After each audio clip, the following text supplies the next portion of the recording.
Je vous propose maintenant d'aborder la notion de trigonométrie. En fait, en troisième, vous allez voir trois formules trigonométriques. Vous en connaissez déjà une.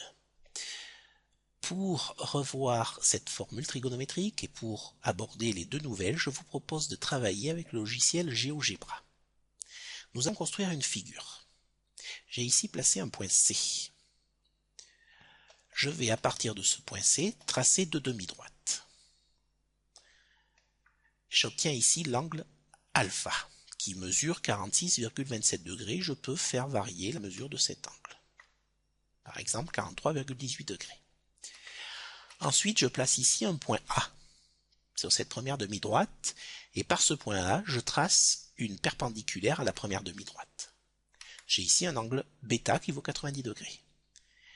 Le point d'intersection entre la perpendiculaire et la seconde demi-droite, ici je l'appelle l'angle B, le point B, pardon. J'obtiens ici un triangle ABC qui est rectangle en A. Je peux mesurer les longueurs de chacun des côtés. Le côté BC mesure 7,27. Le côté AC mesure 5,3 et le côté AB mesure 4,97. Si je fais varier l'angle alpha, les longueurs AB et BC varient. De la même façon, je peux déplacer ici mon point A. J'ai donc des longueurs également qui varient. Je vais m'intéresser maintenant au côté AC et au côté BC.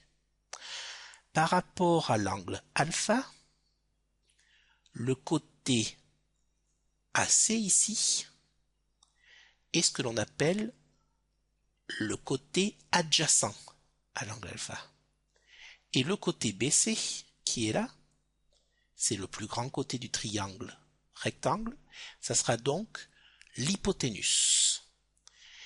Eh bien, si je calcule le rapport AC sur BC, c'est-à-dire côté adjacent à l'angle C sur l'hypoténuse, regardez un petit peu ici, j'obtiens 5,17 sur 7,49, j'obtiens 0,69. Eh bien, si je déplace le point A, regardez un petit peu, ce rapport reste constant.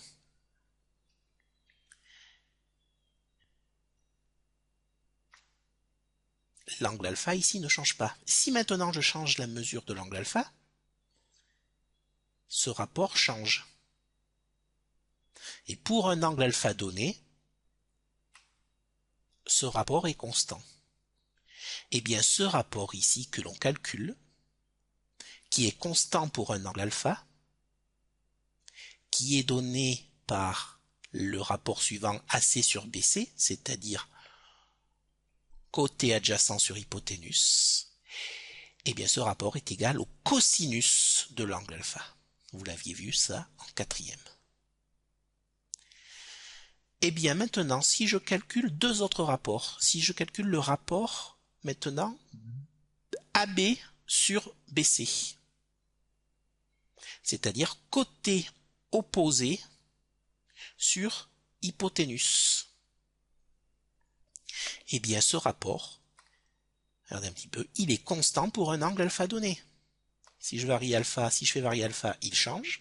Par contre, si je fixe un angle alpha donné, il est constant.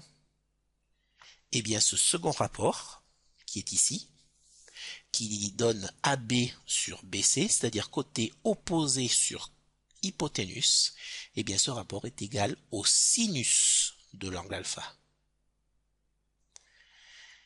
Et je peux maintenant calculer un troisième rapport, qui est le suivant, AB sur AC.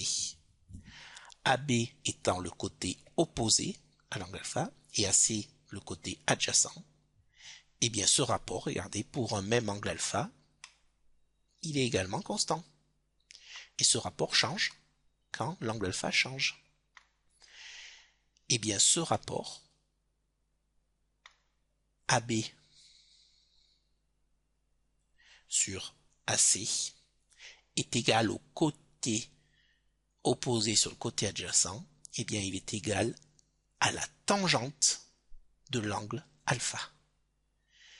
Eh bien, nous avons trois formules trigonométriques à connaître. Ces trois formules trigonométriques sont les suivantes. Cosinus de l'angle alpha, qui est égal ici à AB sur BC, c'est-à-dire côté adjacent sur hypoténuse. Sinus de l'angle alpha, qui est égal ici à AB sur BC, c'est-à-dire côté opposé sur hypoténuse. Et enfin, la tangente de l'angle alpha, qui est égal ici à AB sur AC, ce qui est égal à côté opposé sur côté adjacent.